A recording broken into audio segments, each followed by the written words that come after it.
तर बघा इकडे छान असा नागोबा काढलाय आणि वरती पण छान सुंदर सगळी पूजा झालेली आहे, आपली नित्य देवपूजा। तर बघू शकता आत्ताच पूजा वगैरे झाली। चला म्हटलं वारुळ्याला जाऊन येऊया। आणि खरंच वारुळ्याला जायचं असतं ह्या उपवासाला, नागपंचमीच्या उपवासाला। आणि आत्तापर्यंत जाणं होत नव्हतं, कारण पुण्याला होतो, पुण्याला असल्यामुळं वारुळ्याला जायला भेटत नव्हतं। आणि आत्ता इथंच घराच्या पाठीमागं वारुळ आहे, म्हटलं चला जाऊया। सगळ्या बायका इथं सकाळपासून जाऊन आलेल्या आहेत। तर चला आता मी पण जाते आणि वारुळाची पूजा कशी करायची ते तुम्हाला दाखवते। तर बघा आता इकडं आघाडा वगैरे घेत असतात, पण आघाडा वगैरे मिळाला नाही। जे आपल्याकडे साहित्य उपलब्ध आहे त्याच्यापासूनच आपल्याला पूजा करायची आहे। तर आता लाह्या, फुलं, हळदी कुंकू, अक्षदा, दूध घेतलेलं आहे आणि पाणी घेतलेलं आहे। आघाडी वगैरे मिळालेली नाही, त्याच्यामुळे ह्याच पूजेचं आपलं वारुळाची पूजा करून येते।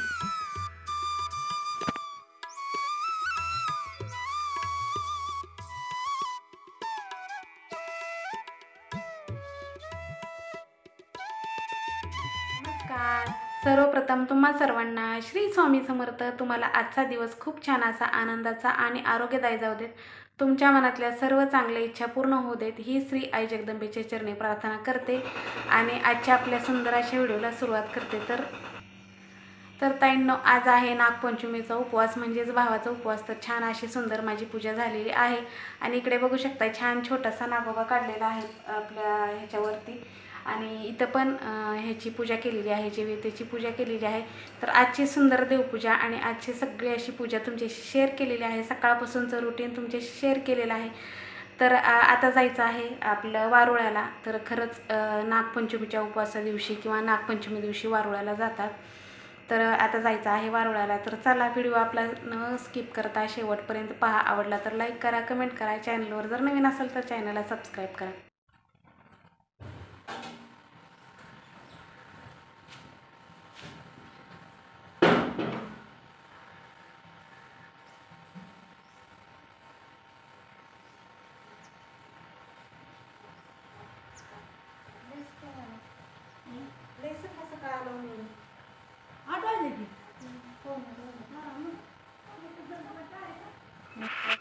तर ताईंनो, इकडे सकाळी सकाळी आमच्याकडं काका एक आहेत, ते बेल देऊन जातात आणि मग आपण आंघोळ केलेली नसते, त्याच्यामुळे सकाळी ते काका खूप लवकर येतात, 6 वाजता वगैरे येतात आणि बेल टाकून जातात।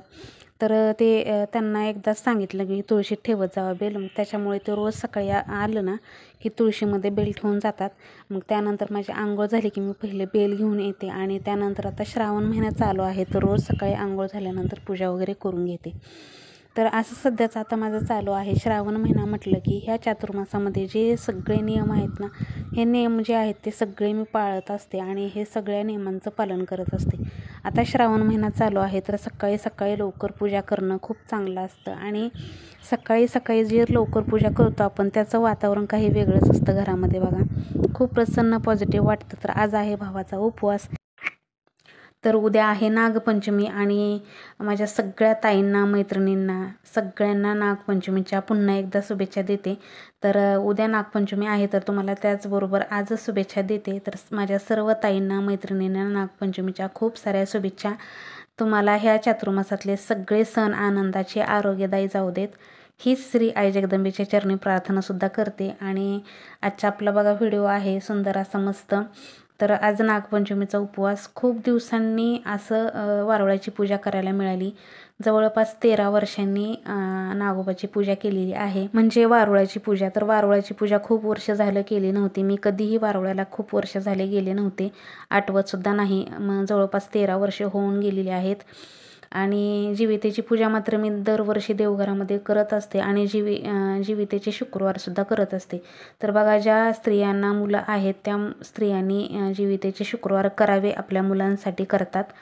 म्हणून आता श्रावण महिन्यातल्या दर शुक्रवारी जीवितेची पूजा करून तिला हराळी आघाडी फूल वाहून पूजा करून फुटाण्याचा नैवेद्य वगैरे दाखवून 5 सुवासिनींना हळदी कुंकू करून अशा प्रकारे जीवितेची पूजा केली जाते।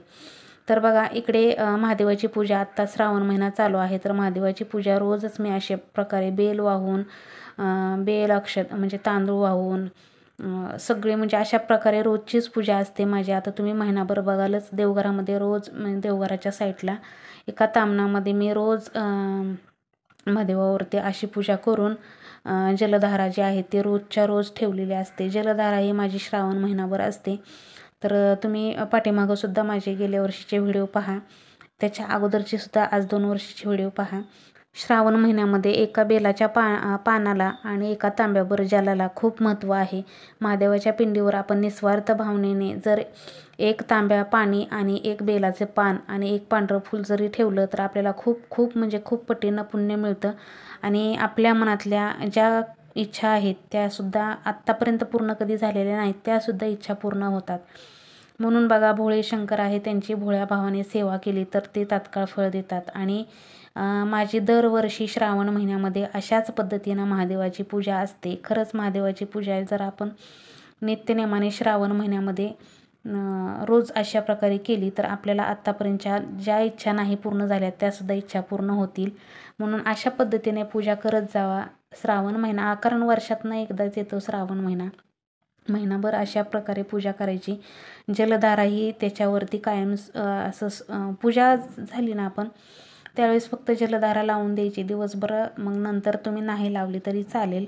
पण पूजा झाल्यानंतर 1 तांब्या 2 तांब्या असे पाणी जे आहे ते संपतं बघा. टीप टीप टीप अशी महादेवाच्या पिंडीवरती धार जी आहे ती राहते आणि खूप छान वाटतं बघा. श्रावण महिन्यात मी श्रावण महिन्यामध्ये दरवर्षी अशा पद्धतीनंच पूजा करत असते आपल्या महादेवाच्या पिंडीची.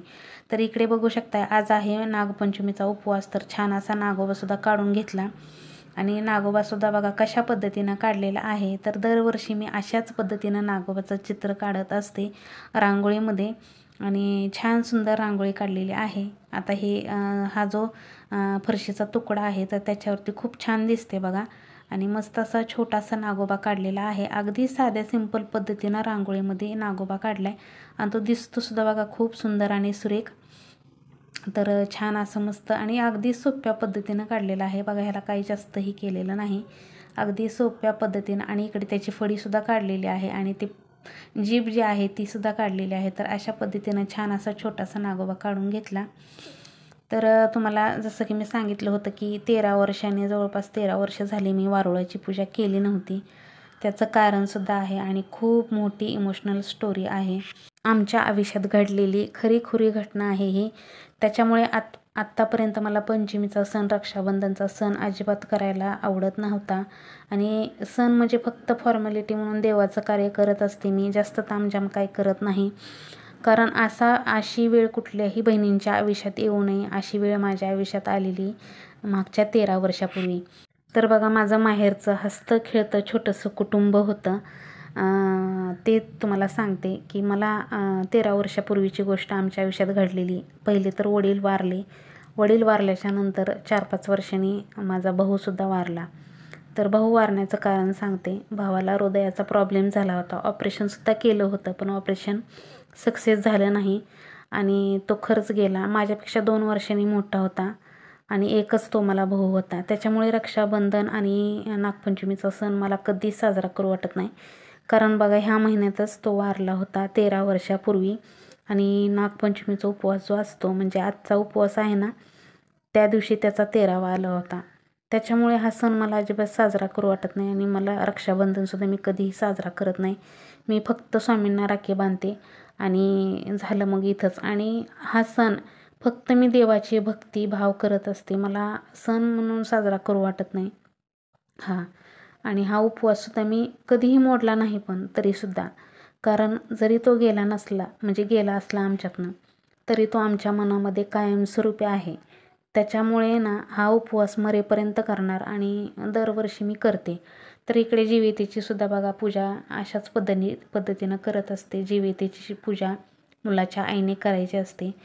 खूप वर्ष आम्ही अशीच रडत पडत काढले होते. त्यानंतर मग ठरवलं की नाही आता, कारण आपण कितीही रडलं कितीही काय केलं तर आपली व्यक्ती कधीच परत येणार नाही आणि आपल्याला कधी पाहायला मिळणार नाही. त्यानंतर मग हे सगळं डिप्रेशनमधून बाहेर निघायचा एकच पर्याय होता. देवधर्म जास्त करत राहिले. स्वामींनी त्याच्यातनं मला बाहेर काढलं आणि असा माझा प्रवास पूर्ण झालेला आहे. त्याच्यामुळे मला खरंच देवाची भक्ती, देवाचा नाद हा जो लागला, हा सगळा विसर म्हणजे त्या गोष्टीचा विसर पडत गेला आणि हा नाद मला चालू झाला. तर असं झालं. त्याच्यामुळे आम्ही पण म्हणायचो की देवाने आपलं काय नीट केलं आहे, ते असं झालं तसं झालं, म्हणजे आम्ही पण खूप कोसायचे देवाला. पण खरंच देवावरती काही नाही. ज्याचं आयुष्य असतं कमी त्याला कुठलीच गोष्ट म्हणजे कोणीच काही करू शकत नाही. आपण स्वतःसुद्धा नाही आणि देवसुद्धा नाही. ज्याला जेवढं आयुष्य दिलेलं आहे तेवढंच आयुष्य प्रत्येकजण जगतो. आपणसुद्धा बघा आपल्याला जेवढं आयुष्य दिलेलं आहे तेवढंच जगणार आहोत. तर असं होतं. त्याच्यामुळे असं काही करू वाटत नसायचं. सणवार आले की आणखीनसुद्धा बघा रक्षाबंधन मी कधीही साजरा करत नाही. माझा भाऊ गेला तसं मी कोणालाही राखी बांधलेली नाही आणि इथून पुढे सुद्धा बांधणार नाही. फक्त आणि फक्त मी माझ्या स्वामींना राखी बांधते. माझे स्वामी आहेत माझे पाठीरागा, आणि पाठीमागंसुद्धा मी व्हिडिओ बनवला होता गेल्या वर्षीसुद्धा स्वामींना राखी बांधलेली. तर ताईंनो, मी तुम्हाला ही खरंच मी कधी शेअर करत नव्हते कोणाशी, पण आज थोडंसं हलकं वाटायला लागलेलं आहे आणि सकाळपासूनच मला आठवण झाली आणि रडलेसुद्धा सकाळी सकाळी. आणि तेव्हापासून मी कधीही वारुळ्याला गेले नव्हते. आणि आज कसं घराच्या पाठीमागं वारुळ आहे. एक ताई आल्या होत्या, त्या म्हणल्या चला वारुळ्याला जाऊया आपण. तर मग चला म्हटलं जाऊया, म्हणून मग त्यांच्याबरोबर गेले आणि थोडंसं कुठंतरी 13 वर्षातनं गेले. खूप वर्ष झालं मी वारुळ्याला जात नव्हते. तर गेलं, थोडंसं बरं पण वाटलं. पण खरंच आपल्या आठवणी ज्या असतात ना मनामध्ये घर करून राहिलेल्या असतात. कधीही कुठलीही गोष्ट सहजासहजी विसरता येत नाही. हे सणवार आले की बरोबर लक्षात येते. कारण ह्या उपवासा दिवशीच माझ्या भावाचा 13वा आला होता. त्याच्यामुळे खूप वाईट वाटतं आणि खरंच मी म्हणून तर म्हणजे इमोशनल होते. त्याच्यामुळे मी असल्या गोष्टी कधी व्हिडिओमध्ये सांगत नाही ताईंनो. आज थोडंसं तुमच्याशी शेअर केलं आणि मला थोडंसं बरंसुद्धा वाटलं. तर बघा आपल्या हसऱ्या चेहऱ्यामागं खूप काही दडलेलं असतं, पण आपण नेहमी कधी कोणाला दाखवत नाही आणि कधी सांगत नाही. तर आज मी तुम्हाला माझं दुःख जे आहे ते थोडंसं सांगितलेलं आहे आणि मनाला थोडंसं हलकं वाटतं. हां ते वेळ जात.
मग चालते नाही.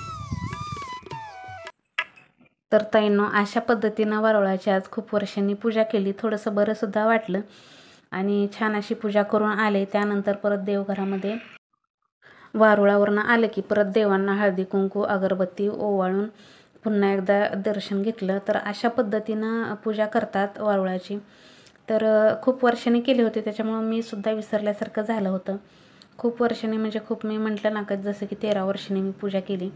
तर इकडे देवाची पूजा आज खूप सुंदर अशी पूजा केलेली आहे. तर महादेवाची पूजा रोजच्या रोज मी अशा पद्धतीनं करत असते. तुम्हाला आता श्रावण महिन्यामध्ये पाहायला मिळेल. रोजची माझी नित्य देवपूजा अशाच पद्धतीनं असते. तर छान सुंदर पूजा झालेली आहे. भक्तिमय वातावरण घरामध्ये झालेलं आहे. मागच्या थोड्याशा आठवणी एकदम अचानक जाग्या होतात आणि थोडंसं इमोशनल होते. तर चला तर मैत्रिणींनो, तुम्हाला आजचा व्हिडिओ कसा वाटला नक्की कमेंटमध्ये सांगा. आवडला तर लाईक करा, कमेंट करा. चॅनलवर जर नवीन असाल तर चॅनलला सबस्क्राईब करा. चला तर भेटूया आपण उद्याच्या छानशा नवीन व्हिडिओसोबत. तोपर्यंत सर्वांना श्री स्वामी समर्थ. जय जय स्वामी समर्थ.